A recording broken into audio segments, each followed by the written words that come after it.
Salut les amis. Bon, où est-ce qu'on en était la dernière fois? Parce que je crois que je vous avais laissé sur cette partie-là. Là, ça fait un moment que j'ai pas fait de vidéo à la maison. Je vous ai fait des vidéos de chantier, mais pas de trucs à la maison parce que j'étais pas mal occupé le week-end. Mais là, j'ai un petit créneau pour faire 2-3 trucs. Donc, la dernière fois, je m'étais arrêté à cette machine-là. Là, j'avais coffré la couvertine là. Et je vous avais dit que je savais pas trop encore comment j'allais faire cette partie-là.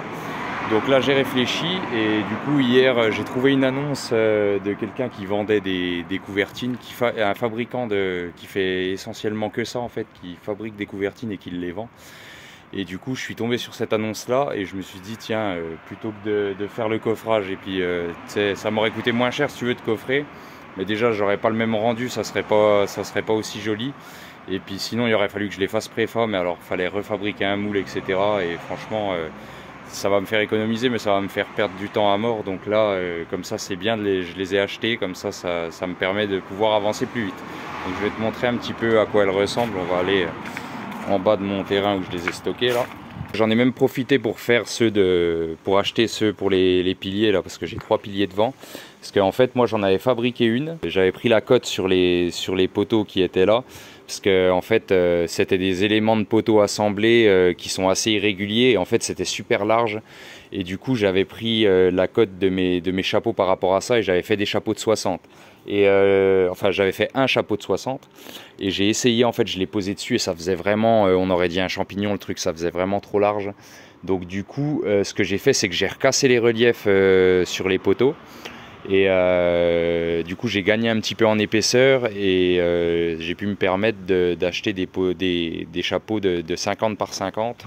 Donc tu vois j'ai pris des comme ça, puis franchement la finition elle est mieux faite que ceux que j'avais fait. Tu vois le gars en fait il fait ça dans des moules en ferraille. Et franchement tu vois t'as pas de bulle, t'as rien du tout. Et moi tu vois j'avais mis du silicone dans les angles et ça te laissait toujours une petite marque. Après il aurait fallu les reponcer, etc.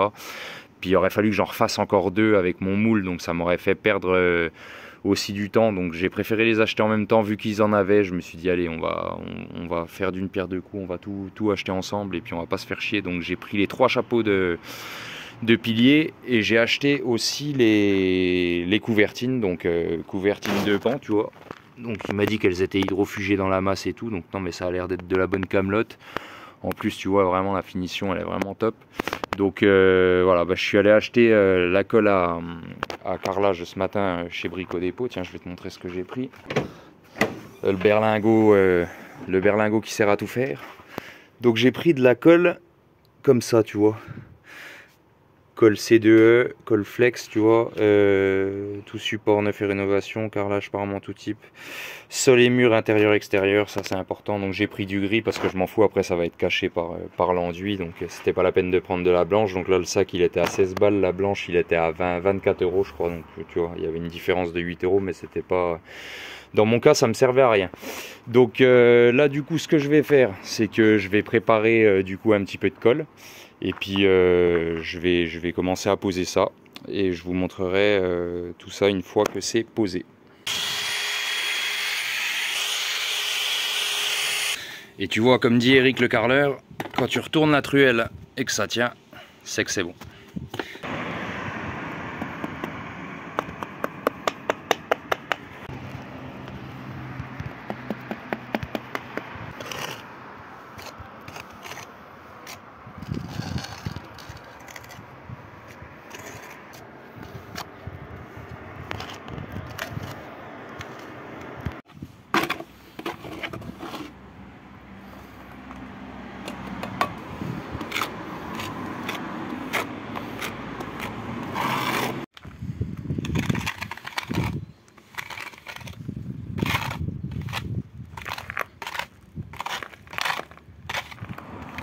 Donc ça y est, c'est posé, tu vois, j'ai même posé ceux de piliers, j'avais pas prévu de les poser aujourd'hui, mais comme j'avais fait un petit peu trop de colle, plutôt que de la gaspiller, je me suis dit on va poser ça dans la foulée.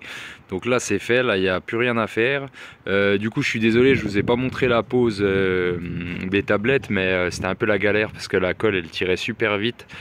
Donc j'ai préféré me concentrer sur ma pose et puis en plus j'avais pas d'endroit pour mettre la caméra, donc c'était un petit peu compliqué. Donc j'ai préféré me concentrer là-dessus et pas faire de conneries.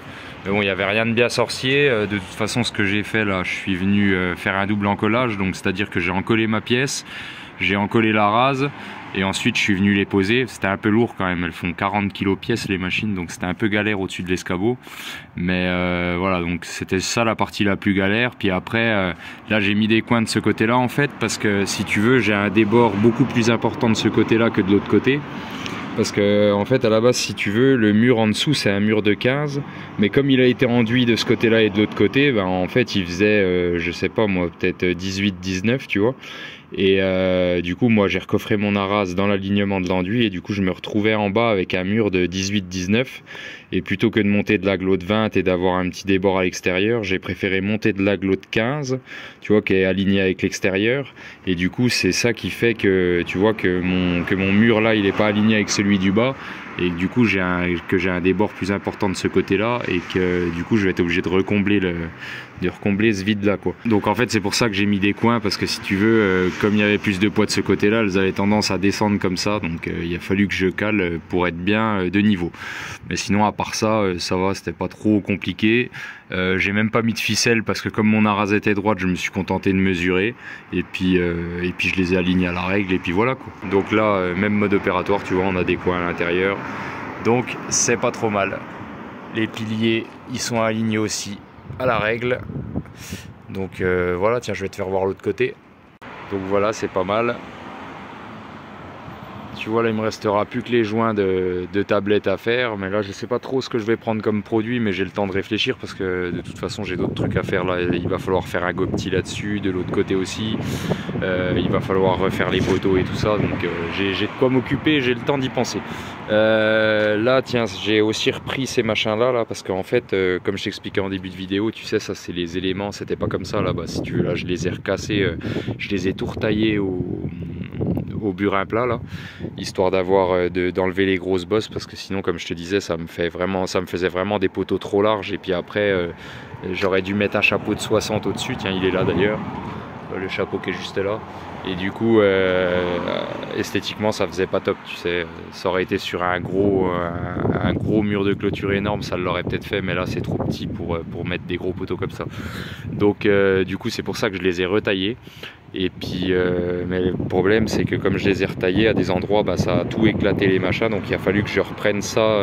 Donc j'ai été acheté hier du 770 de chez Lanco, là c'est un mortier fibré à prise rapide.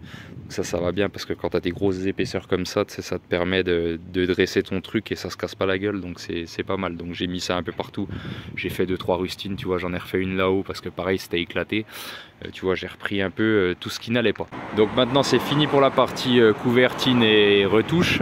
La prochaine fois, ce qu'on fera, comme je te disais, ça sera gopti de ce côté là et de l'autre côté. Pareil sur les poteaux, on va refaire un gopti aussi avant de mettre l'enduit. Mais ça sera le sujet de la prochaine vidéo. En attendant, c'est fini pour aujourd'hui. Je vous souhaite une bonne fin de week-end à tous et je vous dis à bientôt les amis. Ciao!